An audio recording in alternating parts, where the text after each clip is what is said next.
रामायण एक झूठ है, महज कोरी कल्पना है। इसमें कोई हकीकत नहीं है। ना राम थे, ना सीता थी, ना रावण था। ये बस एक कहानी है और इस कहानी को सच मानकर पूरा भारत और सारे हिंदू चल रहे हैं। अगर आप भी ऐसा सोचते हैं तो ये वीडियो आपके लिए ही है। वीडियो को लास्ट तक जरूर देखें और हमारे चैनल अनोखी दुनिया को सब्सक्राइब कर लें। चलिए मान लेते हैं कि रामायण सिर्फ एक कल्पना है, ऐसा कुछ नहीं है। तो फिर जरा एक बात कोई हमें बताएगा, इस लॉजिक के बारे में हमें बता दीजिए कि रामायण में लिखी एक घटना जिसमें लक्ष्मण जी भगवान राम के जो छोटे भाई थे वो मूर्छित हो गए थे, जख्मी हो गए थे और उनका इलाज करने के लिए हनुमान जी हिमालय पर्वत से द्रोणागिरी पर्वत का एक टुकड़ा उठा कर ले आए थे, क्योंकि उन्हें समझ नहीं आ रहा था कि संजीवनी बूटी आखिर कौन सी है। उन्हें उसकी पहचान नहीं थी और वैद्य जी ने संजीवनी बूटी लाने के लिए बोला था, तो उन्होंने अपने दम पर यानी कि अपने बाहुबल पर ही द्रोणागिरी पर्वत का टुकड़ा तोड़ लिया और उसे वायु मार्ग से श्रीलंका ले आए। तो फिर वैद्य जी ने उस पहाड़ी से संजीवनी बूटी को तोड़ा और लक्ष्मण जी का इलाज कर दिया। लेकिन अगर रामायण सिर्फ एक कल्पना है तो जो पहाड़ी द्रोणागिरी हनुमान जी हिमालय से लेकर आए थे वो पहाड़ी आज श्रीलंका में कैसे पहुंच गई? क्योंकि दोस्तों, जो मिट्टी और जो जड़ी बूटी हिमालय पर उगती है बिल्कुल वैसी ही एक पहाड़ी आज भी श्रीलंका में है, जिस पर बिल्कुल हिमालय जैसी मिट्टी है और वैसी ही जड़ी बूटियां उगती हैं।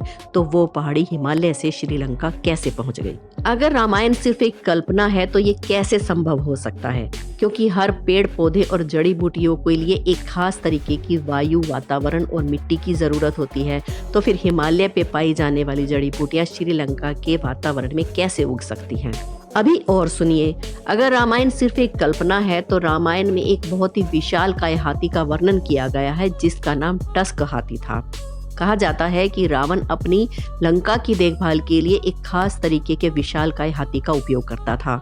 आपको ये जानकर हैरानी होगी कि श्रीलंका के पुरातत्व विभाग को कुछ हाथियों के अवशेष मिले हैं और ये जो हाथियों के अवशेष मिले हैं ये सामान्य हाथियों की हड्डियों से कई ज्यादा गुना बड़े हैं।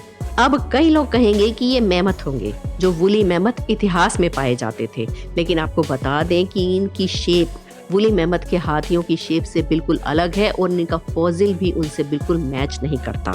आज की तारीख में जो हाथी मिलते हैं ये हाथी बिल्कुल उनके जैसे हैं, बस इनका साइज उनसे कई ज्यादा गुना बड़ा है। अब एक सबूत और देते हैं, जरा गौर से सुनिए। श्रीलंका के पुरातत्व विभाग के द्वारा खुदाई में टूटा फूटा महल पाया गया है। इस महल नुमा आकृति के भीतर कई सारे रास्ते पाए गए हैं जो शहर के केंद्र में जाकर मिलते हैं। बताया जाता है कि ये पूरा स्ट्रक्चर मैन मेड है, मानव निर्मित है और दावा किया जाता है कि यही रावण का महल था। जरा रुकिए, अभी आपको और भी कुछ बताना बाकी है। श्रीलंका की धरती का रंग वैसे तो भूरा है, लेकिन जिस जगह पर रावण का महल है दावा किया जाता है कि उसकी आसपास की मिट्टी का रंग काला है। अब याद कीजिए, जब हनुमान जी ने लंका दहन किया था तो पूरी लंका आग में धधक उठी थी। आग की वजह से वहां की जमीन का रंग आज भी काला है। कहा जाता है कि श्रीलंका का वो क्षेत्र आज भी जाकर देखा जा सकता है। वहां पर आज भी मिट्टी काली है जहां पर हनुमान जी ने लंका दहन किया था। ये इस बात का सबसे बड़ा सबूत है। इसी प्रकार रावण के द्वारा बनाया गया कोनेश्वर मंदिर आज भी श्रीलंका में मौजूद है।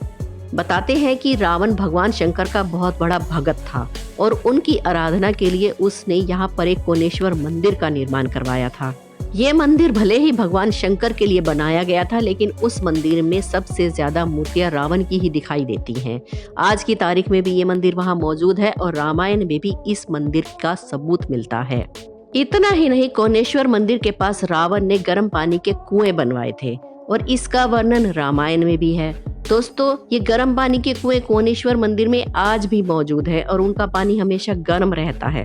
इतना सटीक कोइंसिडेंस नहीं हो सकता। ये वाकई में वही कोनेश्वर मंदिर है जो रावण ने बनवाया था और जिसके सबूत रामायण में भी पाए जाते हैं। अब इसका एक और सबूत देखिए आप। जब रावण सीता माता का अपहरण करके ले गया था तो उसने उन्हें एक कोताब नाम की जगह पर रखा था जिसका वर्णन रामायण में है और आज भी श्रीलंका में एक जगह है जिसे सीता कोताब के नाम से पुकारा जाता है। सीता माता के नाम से जुड़ा हुआ एक सबूत आज भी श्रीलंका में मौजूद है। आपको पता होगा कि जब रावण ने सीता माता का अपहरण किया था तो उन्हें पुष्पक विमान में बिठाकर अपने साथ श्रीलंका ले गया था और रावण ने उन्हें वहां पर अशोक वाटिका में बंधक बनाकर रखा था। वो अशोक वाटिका आज भी श्रीलंका में है। श्रीलंका के नोवारा इलैया पर्वतीय क्षेत्र पर बहुत सारी गुफाएं हैं। उन्हीं में एक स्थित है अशोक वाटिका, जो कि आज भी जाकर देखी जा सकती है। उस क्षेत्र का नाम सीता इलैया के नाम से पुकारा जाता है। वहां पर सीता माता का एक मंदिर भी बनाया गया है। और सुनिए रामायण काल से जुड़ा हुआ एक और सबूत। नेपाल में आज भी एक नगर का नाम जनकपुर नगरी है और जनकपुर नगरी सीता माता का मायका था। सीता माता के पिता का नाम जनक था। बताया जाता है कि इस शहर का नाम महाराजा जनक के नाम पर ही रखा गया था। इस शहर में सीता माता का एक भव्य मंदिर भी मौजूद है और इस मंदिर में लाखों की तादाद में लोग दर्शन के लिए आते हैं। तो अब आप क्या कहेंगे? जो जनकपुर नेपाल में है और जिसे आज भी जाकर देखा जा सकता है, वो सिर्फ एक काल्पनिक कहानी है।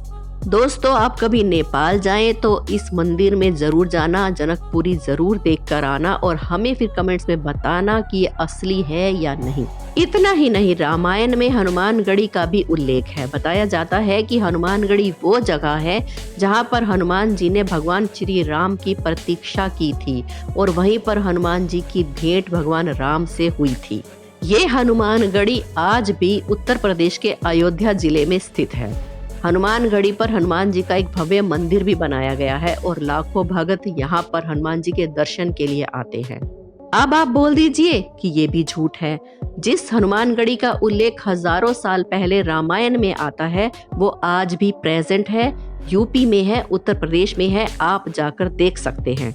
अब बात करते हैं रामायण काल के सबसे बड़े सबूत की, यानी कि रामेश्वरम और श्रीलंका के बीच बनाया गया राम सेतु।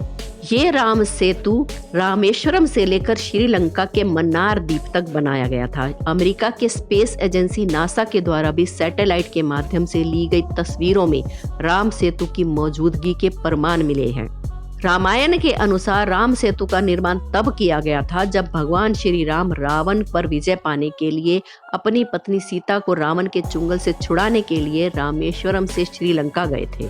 बताया जाता है कि श्री राम की सेना में 2 वानर थे जिनके नाम थे नल और नील। उन्हें ऋषि मुनियों ने श्राप दिया था कि वो पानी में जो भी चीज फेंकेंगे वो चीज डूबेगी नहीं बल्कि पानी में तैरने लगेगी। इसी श्राप का उपयोग करके नल और नील ने वानरों की मदद से ये राम सेतु बनाया था, जो कि रामायण काल से आज तक वहां पर मौजूद है। और ये सेतु रामायण के सच होने का सबसे बड़ा सबूत भी है। अब ये तो हो गई राम सेतु की बात। अब आपको बताते हैं इसमें इस्तेमाल होने वाले पत्थरों के बारे में, जो कि आज की तारीख में भी मौजूद है। बताया जाता है कि ये पत्थर पानी में तैरते हैं। वैज्ञानिकों के द्वारा इन पत्थरों पर रिसर्च की गई तो पाया गया कि ये पत्थर ज्वालामुखी से निकलने वाले लावे से बनते हैं। जब गर्म लावा बाहर निकलता है और ठंडे वातावरण के संपर्क में आता है, उससे तैयार होने वाला ये पत्थर गर्म और ठंडी हवाओं के मेल से जालीदार हो जाता है। यानी कि ये पत्थर थोड़े बहुत स्पंज हो जाते हैं और इन पत्थरों में बने हुए ये छोटे छोटे छेद हवा को पास करने में मदद करते हैं, जिसके कारण ये पत्थर पानी में तैरते हैं। वैज्ञानिकों ने बताया कि ये प्यूमिक पत्थर होते हैं जो कि पानी में आसानी से तैरते हैं। तो सोचिए जरा, जब राम सेतु भी सच है, रावण का महल भी सच है, सीता माता वहां रुकी थी ये भी सच है, जब द्रोणागिरी पर्वत का टुकड़ा भी श्रीलंका में पाया जाता है ये भी सच है, तो रामायण झूठी कैसे हो सकती है? दोस्तों, ये सिर्फ एक साजिश है और कुछ नहीं। रामायण झूठ नहीं है, एक यथार्थ घटना है। जितना हो सके इस वीडियो को शेयर करें फेसबुक पे, व्हाट्सएप पे, यूट्यूब पे अपने दोस्तों और रिश्तेदारों के साथ, ताकि उन लोगों को जवाब मिल सके जो इसे कोरी कल्पना बताते हैं। वीडियो के लिए एक लाइक तो बनता है दोस्तों, और हमारे चैनल अनोखी दुनिया को सब्सक्राइब करना ना भूले। मिलते हैं अगली वीडियो में। धन्यवाद।